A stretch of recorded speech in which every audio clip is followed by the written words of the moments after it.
當你欺凌人嘅時候咧，你就可以好盡情去講你嘅感受。佢通常都會講一啲好難聽嘅説話啊，羞辱性啊，總之講嗰啲嘢咧，其實都係你自己裏邊全部好想講俾自己聽，自己唔願意見到嘅部分。透過鬧出去，透過霸凌嗰個人咧，就其實咧係想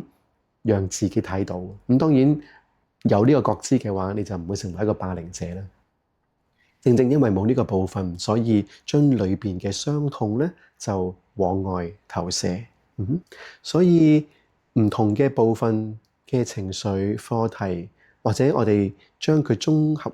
講解為一個能量咧，呢啲能量體咧，佢就要透過唔同嘅身份事件，佢要流動，佢要釋放，佢要去運轉。而當呢一啲嘅能量，其實你冇意識不斷去加上去嘅時候咧，佢就好似一個油缸咁咧，佢只會係越加越滿。